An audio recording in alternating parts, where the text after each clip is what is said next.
This is a tutorial on how to do missile guidance inside of Trailmakers in a new way.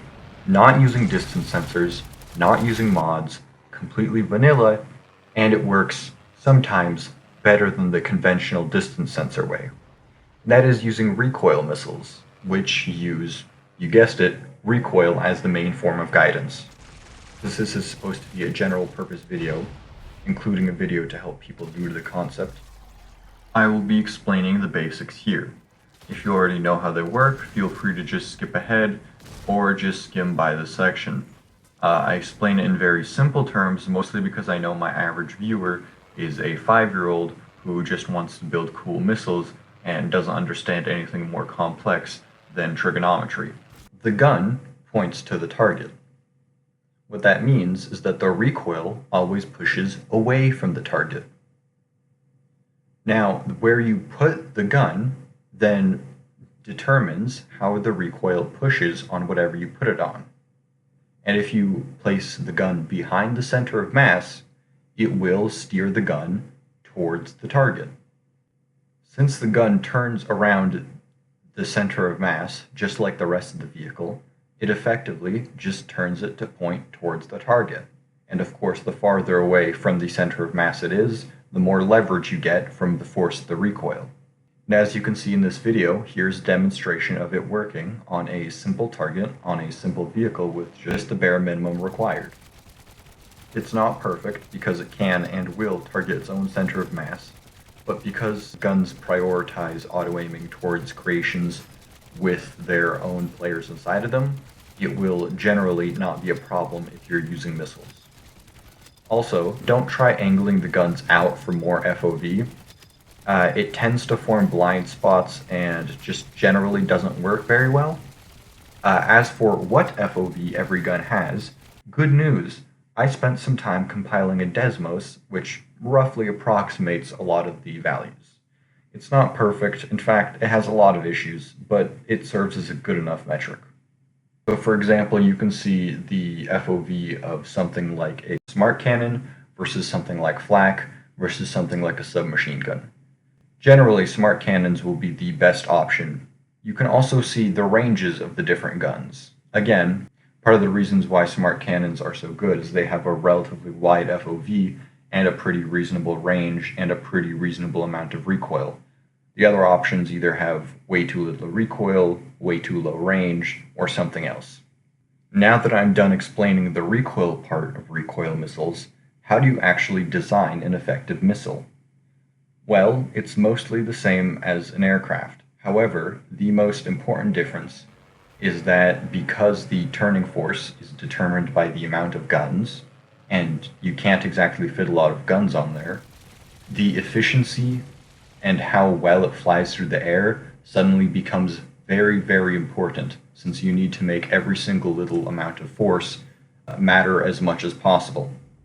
Simply put, the guns do not make a lot of recoil. And because the guns do not make a lot of recoil, the missile itself needs to be as efficient as possible. If you're watching this video, the chances are you know what aircraft stability is, and you know how to design around it. However, because there's no control surfaces here, the only steering we have is the said guns. This means that making the stability as close to neutral as possible is one of the most critical factors deciding how effective a missile is. Basically, you want to make it really, really close to just falling perfectly flat. Not going backwards through the air, not trying to keep itself stable through the air, but just turning only as force is applied, and turning using as much of the force applied without it getting sapped away due to drag. The problem with doing this on something as small as a missile is that it's really hard to tune. If you place a block on a plane, nothing changes due to the size of the plane and how little a single block affects it. But if you place a block on something small, like a missile, it immediately fails and is almost completely impossible to fly.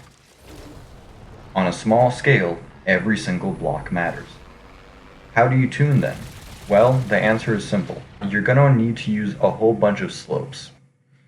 Slopes each have pretty close amount of mass and a pretty close amount of drag, and the changes are very small. So modifying the nose cone of the missile will be your best bet. Here are a whole bunch of variations, and as you can see from the side, they each have a slightly different side drag. And then if you also put a tail cone, like a nose cone, at the back of the missile, that gives you even more options. And each of these is slightly different, and each of these will affect the maneuverability in a slightly different way. Generally, this gives you enough precision to be able to accurately tune the missile. If you want to be able to estimate the amount of side drag, really it's as simple as entering build mode, deleting the plane, and rotating it sideways and analyzing from there. A side drag is both a blessing and a curse. On one hand, it is really helpful to prevent drifting. On the other hand, it also means that every time your missile turns, it loses a bunch of speed. Most planes, when going very fast, the main thing that determines how many g-forces they can pull is how strong the wings are and how much wing area there is. The more wings you have at high speeds means the better you can redirect your momentum. The same thing applies here, but instead of having a single direction in which it turns, since the missile can turn up, down, left, or right all the same, you want to make sure it's symmetrical, and you just care about the side drag. This means that the amount of fins you have showing from the side is what determines how well it can turn.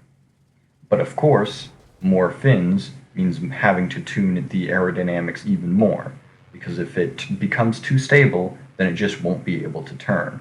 There's a fine balance between adding too many fins and making it almost impossible to tune correctly, versus having not enough fins and drifts out of the sky and is unable to stay afloat in the air.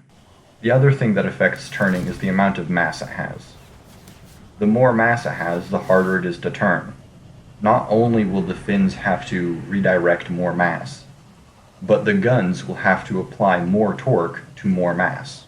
The torque to mass ratio from the guns pushing on the missile is what determines how fast it turns to point towards the target. And the fins determine whether or not it goes where it's actually pointing. So with that very careful conversation done about making sure to manipulate the stability of the missile, why not just use gyros? And the answer there is actually quite simple. Normally when you're building a plane, you can assign inputs to gyros. So gyros not only help stop steering when you don't want steering, they also help steering when you do want steering, because you can just apply an input to the gyros. For a missile, this is not the case. Missiles are entirely turning from the recoil from the guns. What this means in this case is that the more gyros you have, not only do the gyros stop movement from forces that you don't want, such as gravity and other things affecting the missile, but it also stops the force from the guns trying to turn the missile in the correct direction. Because the dampening force is general and applies to everything, the gyros hurt as much as they help, and they add a whole bunch more weight. And as we will soon get into, the more weight you add, the bigger of a problem you're going to have. So now that we're done with explaining the recoil missile and how to design one that can effectively fly forwards and can decently effectively turn towards a target, what are some improvements? And more importantly, what are some of the big problems? The first and foremost issue is that the tyranny of the rocket problem applies in this case. In real life, the main problem with sending stuff to space is that the more fuel you add to be able to push more stuff to space, you need more fuel to push that fuel. And to push that fuel, you need more fuel. This results in a loop where you keep needing fuel for fuel for fuel for fuel and so on. And likewise here, it's the same. If you want to add more guns for increased steering, you instead need to also add more thrusters to keep the missile going at a reasonable speed. By adding more thrusters and more guns means that the entire contraption now weighs significantly more. This means that you need more fins to keep it from falling out of the sky and to keep it from drifting too significantly. And now that the entire thing has more mass, the ratio of mass to guns, which provide recoil, has not changed much, which means that you need more guns to achieve that ratio of mass to recoil that you need for an increase in steering. And ultimately, then you're back to square one, where you just keep making a bigger and bigger missile for no obvious benefit. Just like what happens in real life when the rocket problem is often encountered. The solution is then to naturally look towards real life and find out what those people did to solve this problem. And generally speaking, a lot of those solutions do not apply well to Trailmakers. The simplest and most common solution was staging the rockets. Because fuel was used up as the rockets flew, they no longer needed the other supporting equipment for that fuel during the later parts of the flight. In this case, however, we want all the parts of the missile to be on the missile during the entire duration of the flight. So that does not apply to us. The other major benefit that helped reduce the tyranny of the rocket problem was more efficient systems. Having denser, more volatile rocket fuel, having more efficient rocket nozzles, and having a more aerodynamic design helped to reduce the amount of fuel necessary.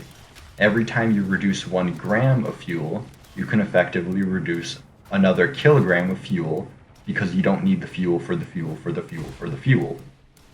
In this case, it's pretty much the same thing. If you can reduce the amount of logic gates you need to activate the missile, that means that you need less of everything else. If you can reduce the payload, that means you need less of all the other parts, and so on and so forth. The less connecting parts, the less empty blocks that achieve nothing but holding the structure together, the better it will fly.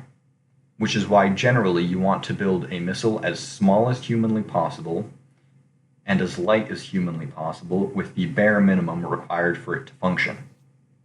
Generally, for good consistent amount of guidance, 4 smart cannons around a 2x2 missile is generally the best that can be reasonably done. Sadly, because we are limited to a specific palette of blocks, we cannot simply make blocks more efficient. However, what we do have are glitches. Now, I don't think glitches are viable on missiles, but technically speaking, glitches do provide a very efficient form of thrust. So if you can get some form of glitch propulsion on a missile, in theory, that would be a potential solution. As far as I'm aware, I don't think that's actually a practical solution, but it is something people should explore. Another very big benefit to solving this problem is piston launching the missiles initially, to get them, first of all, clear of the aircraft and not having to wait for them to speed away from the aircraft. This means that you don't accidentally bump into your own missiles or shoot down your own missiles. But it also allows the missiles to require less other parts. They don't need as much thrust to get up to speed, because they only need enough thrust to maintain their speed, which is very good. So, because of this, your common missile design will probably be a piston-launched, relatively small, relatively light missile with barely any payload, using 4 smart cannons. And lastly, I want to talk about a distinction that I would like to make. Most people are probably going to upload their own versions under a Recoil missile or something similar. I would like to suggest a differentiation between 2 names, because Recoil drones are arguably even better. Because yes, this video was arguably clickbait. The problem is that the more payload you add, the more systems that you need to keep the missile going in an effective way. And the more payload you add, the more everything else you need. And then we're back to the rocket problem. The ultimate issue is that it's the ratio of mass to recoil that affects turning. And adding more guns to add more recoil also adds more mass.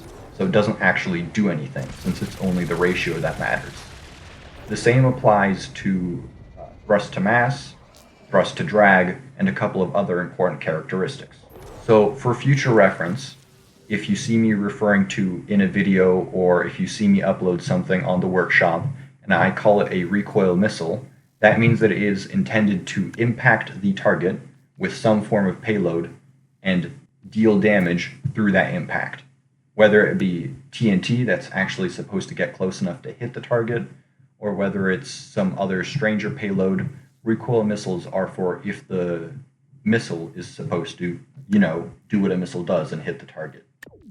Recoil drones are significantly more effective because they don't have a payload, and the only weapons they have are the guns doing the guidance. They can just linger behind an aircraft, flying just as fast as them, but they don't have to worry about going faster. And because they don't have a payload, the entire thing has less mass. And, as with the tyranny of the rocket problem, that means that the ratio of everything is significantly better, and it will, generally speaking, be a lot more accurate. So yeah, sadly, recoil missiles I don't think are going to be viable. Recoil drones, on the other hand, are still very useful for attacking heavy bombers, because they can just kind of linger behind. So as an interceptor flies by, they can simply drop one off and fly away, while the drones float behind the enemy aircraft, lingering and harassing them as the interceptor comes around for another go. Please keep in mind that this entire video was made around when I was only testing the anti-air version of the missiles. I have since then gotten somewhat practical ground-to-ground missiles functional. That will probably be my next video unless something changes. And it's also why you see so many clips in the background of ground missiles specifically. Pretty much every single concept from air missiles transfers over to the ground missiles as well. The only significant differences is that aerodynamics and drag don't play nearly as much of a role, so having fins to prevent side slip and drifting is no longer much of an issue, in the sense that you can no longer use fins to manage it. You still have to manage it, just using aerodynamic surfaces for it is no longer a good idea because of how slow the missiles go. And typically, yes, you do want the missiles to go as slow as possible because that gives them more time to turn. And for the same reasons, that means that gyros are now basically a necessity at these slow speeds in ground-to-ground missiles. Instead, what you need to do to manage side slip and drift when you're making slower ground-to-ground or anti-ship missiles or other slower missiles is that you have to use speed sensors and thrusters as shown here to prevent any drifting. But other than that, the placement of the thrusters you manage in the same exact way as you would manage the placement of fins, and the other characteristics are also very similar. And in fact, the reason why these missiles perform so much better is that the rocket problem is no longer at play here to quite the same degree. Whereas before you needed 4 smart cannons pointing in every direction so that it's radially symmetrical, here you only need half that, because you only need to turn side to side. You don't need to turn side to side and up and down.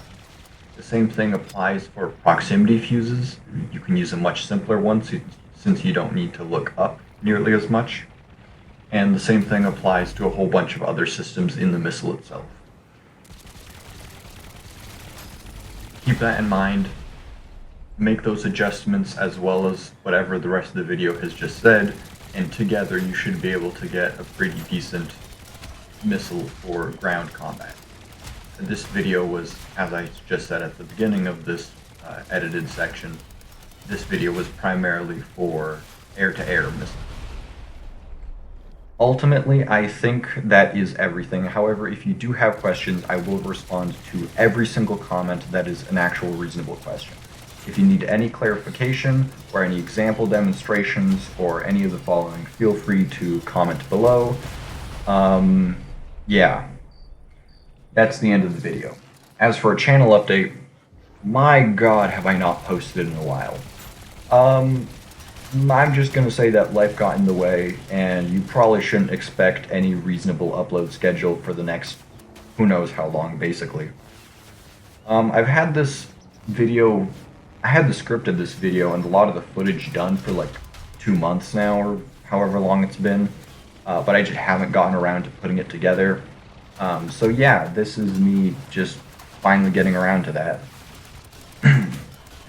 Not sure what my next video will be. I think I might consider doing a follow-up on this if I ever get a better missile design, or recoil missile or recoil drone design that's actually somewhat effective. But so far I could only get them to work against heavy aircraft, such as, bombers and the like. Because, yeah, who knew? It turns out that getting something actually maneuverable enough when the tyranny of the rocket problem is at play to be able to hit other fighters is basically impossible. But hey, I'm still working on that. I do have a new and interesting fly-by-wire system that's done, so I want to see how that finishes up. Because if that turns out to be particularly interesting or particularly effective, I might go ahead and make a video on that, because, fly-by-wire systems are kind of neat.